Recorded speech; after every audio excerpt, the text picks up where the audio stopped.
A brief history of the Metaverse. As technology continues to develop, so does our understanding of what the Metaverse is and how it works. What began as an abstract idea about binocular vision has become a fully developed way to experience an entirely new virtual reality. The Metaverse that we know of today, a fully immersive internet, isn't the same as the Metaverse originally thought of back in the 1800s.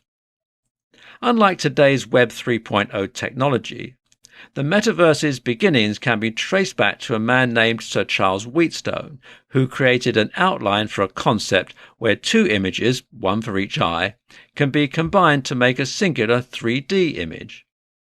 In this guide, we're going to outline the extensive history behind the Metaverse. From where it began to the Metaverse's future, we've got you covered. The beginning of the Metaverse. The beginning of the Metaverse is often attributed to the work of scientist Sir Charles Wheatstone.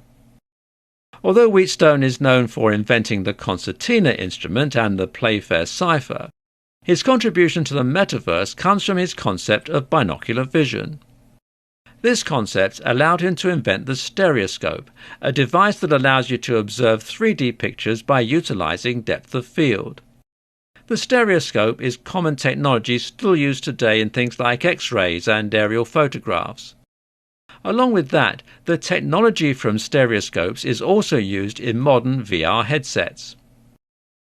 The development of this technology helped inspire Stanley Weinbaum to publish his novel Pygmalion Spectacles. In this literary work, the main character gets to explore and experience a fictional world by using a pair of goggles. Those goggles allowed the main character to use all 5 senses to experience the world around him. Around 2 decades after the novel was published, Morton Hellig created the Sensorama. The Sensorama was a machine that simulated what it would look and feel like to ride a motorcycle in Brooklyn. The invention combined 3D video with audio, visual, smells, and vibrational cues to give the user a fully immersive experience. A few years later, in 1960, Hellig patented the first head-mounted VR display. This type of display worked by combining stereoscopic 3D images with stereo sound. During the 1970s, MIT came up with the Aspen Movie Map. This VR experience enabled users to take a virtual tour of Aspen, Colorado, therefore bringing in the idea of transporting people to new places. How the Metaverse continues to grow. It wasn't until 1992 when Neal Stephenson's novel Snow Crash first introduced the term Metaverse. In this literary work, the Metaverse referred to an alternate reality that people could go to in order to escape the totalitarian regime they lived in. The early 90s saw the development of VR arcade machines, and in 1998, Sportsvision was the first to broadcast a live NFL game with a yellow field marker. It didn't take long for the idea of overlaying frames on top of live footage to spread among other sports channels and forms of media.